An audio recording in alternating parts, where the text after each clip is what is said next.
আধার card. আমার পিছনের এই স্লাইড থেকে নিশ্চয়ই বুঝতে পেরেছেন আজকের ভিডিও আধার কার্ড নিয়ে। আধার কার্ড দেশের নাগরিকত্বের প্রমাণ নয়, এটা সুপ্রিম কোর্ট বহুবার বলেছে। বহু মামলার রায় দিতে গিয়ে সুপ্রিম কোর্ট এটা স্পষ্ট করে দিয়েছে। তবেই আধার কার্ড কি আপনার স্থায়ী বসবাসের প্রমাণ? স্থায়ী যে বাসিন্দা, আপনি যেখানেই থাকেন সেখানকার যে স্থায়ী বাসিন্দা বা টেম্পোরারি বাসিন্দা, তার প্রমাণ কি আধার কার্ড হতে পারে? এই নিয়ে কি বলছে কলকাতা হাইকোর্টের রায়, সেটাই আপনাদেরকে দেখাবো আজকের এই ভিডিওতে। নমস্কার দর্শক, লিগাল প্লাস নিয়ে চলে এসেছি আমি শুভঙ্কর। আমরা পরবর্তী স্লাইডে চলে যাই। মামলার নামে Mohammad Idris and others versus state union of India and others. একটা নাম্বার হচ্ছে MAT number. Justice Sabyasachi Bhattacharya এবং জাস্টিস সুপ্রতিম ভট্টাচার্যের বেঞ্চে এই মামলা শোনা হয়েছে। মামলার রায় এসছে কবে? 21শে July 2026।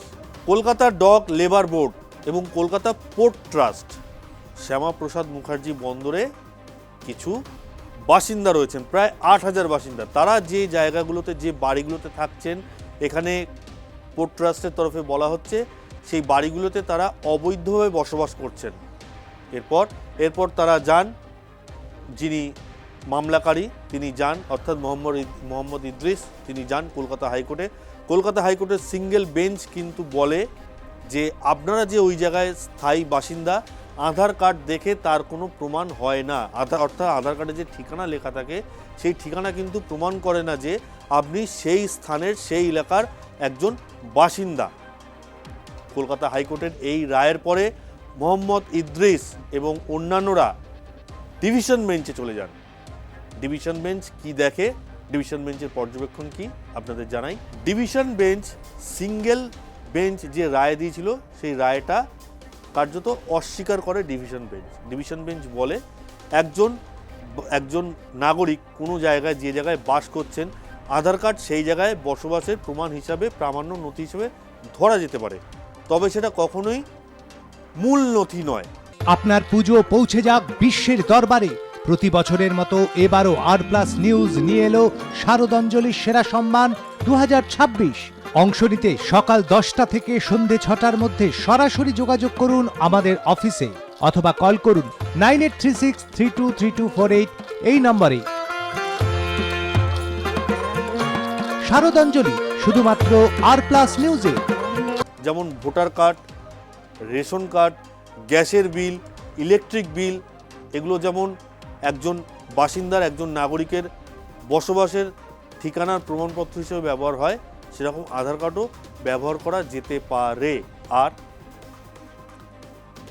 according to the bench, documents such as Aadhaar card, voter card, identity cards and gas connection bills are recognized under the Aadhaar enrollment framework as valid proof of address। অর্থাৎ এক্ষুনি আপনাদেরকে যেটা বললাম।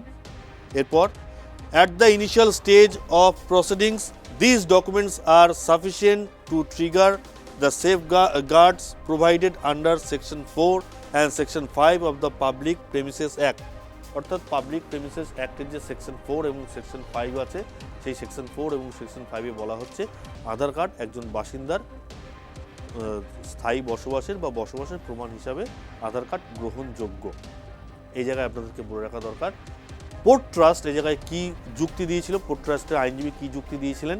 তারা বলছিলেন যে এই বাড়িগুলো অবৈধভাবে দখল করা হয়েছে, দখল করে থাকে সেখানে 8,000 বাসিন্দা, প্রায় 8,000 বাসিন্দা সেখানে রয়েছেন। এই বাড়িগুলো বিপজ্জনক, এই বাড়িগুলো ইমিডিয়েট ভেঙে ফেলা দরকার, এই যুক্তি তারা দেখিয়েছিলেন হাইকোর্টের কাছে।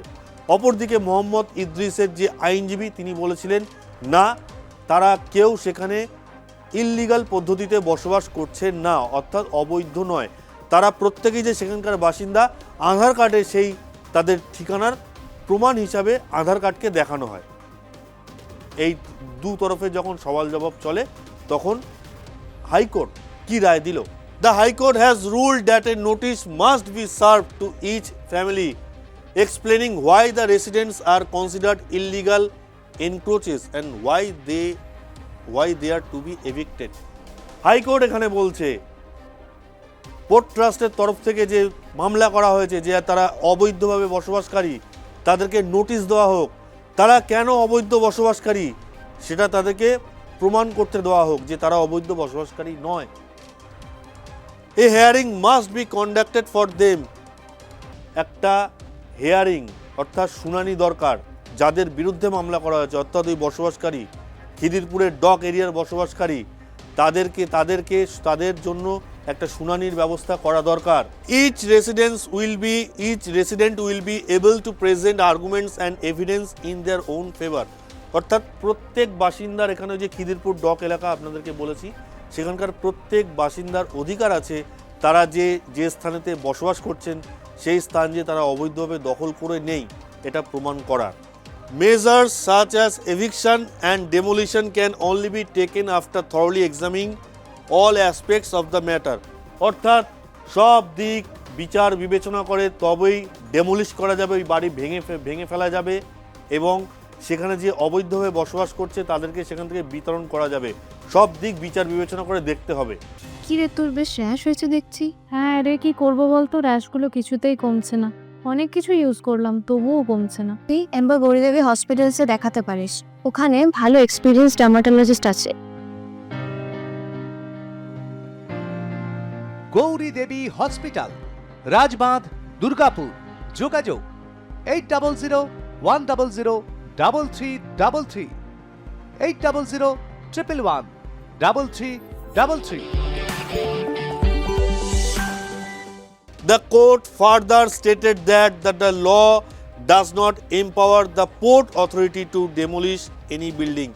অর্থাৎ পোর্ট অথরিটি অর্থাৎ বন্দর কর্তৃপক্ষ তাকে কিন্তু কোনো বাড়ি ভাঙার আইনি অধিকার দেয় না। নির্দিষ্ট কর্তৃপক্ষকে এই বাড়ি ভাঙতে হবে, সেটা পোর্ট ট্রাস্ট নয়। The appropriate authority may take action in this regard. অর্থাৎ যারা বাড়ি ভাঙতে কলকাতা পোর্ট ট্রাস্ট পারবে না, অ্যাপ্রোপ্রিয়েট অথরিটি যারা আছে তারাই এই বাড়ি ভাঙতে পারবে। তাহলে দর্শক বোঝা গেল কীভাবে আধার কার্ড আমাদের সকলের বাসিন্দা, আমরা যেই জায়গার বাসিন্দা সেই জায়গার বাসিন্দার বসবাসের প্রমাণ হতে পারে আধার কার্ড। তবে আধার কার্ড কখনোই নাগরিকত্বের প্রমাণ নয়, আর আধার কার্ড মূল প্রমাণও নয়, যে একদম চরম বা প্রামাণ্য প্রমাণও নয় যে আপনি সেই জায়গাকার স্থায়ী বাসিন্দা। এটা টেকেন ফর গ্রান্টেড নেওয়া যেতে পারে, অন্তত কলকাতা হাইকোর্টের রায় সেটাই বলছে। তাহলে দর্শক আজকের আমাদের এই ভিডিও আপনাদের কেমন লাগলো তা অবশ্যই জানাবেন আমাদের কমেন্ট বক্সে। এছাড়া আমাদের যে কোনো ধরনের নিউজ পেতে, লিগাল প্লাস পেতে আমাদের চ্যানেলটা সাবস্ক্রাইব করুন, বেল আইকনটা প্রেস করে দিন। ধন্যবাদ।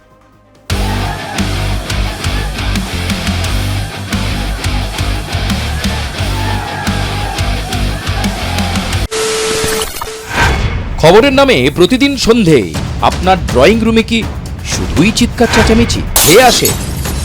বিতর্কের নামে চলে গালাগালি আর কাদা ছোড়াছুড়ি। এবার সময় পরিবর্তনের, কারণ আমরা কান ফাটানো চিৎকারে বিশ্বাস করি না। আমরা বিশ্বাস করি খবরের সত্যতায়। আমরা কোনো পক্ষের হয়ে গলা ফাটাই না, আমরা সাধারণ মানুষের হয়ে প্রশ্ন তুলি। চিৎকার নয়, শুধু খবর হবে যেখানে বিতর্ক আছে কিন্তু কুৎসিত ঝগড়া নেই। সঠিক তথ্য, বিশ্বস্ত খবর। নজর রাখুন আর প্লাস নিউজে।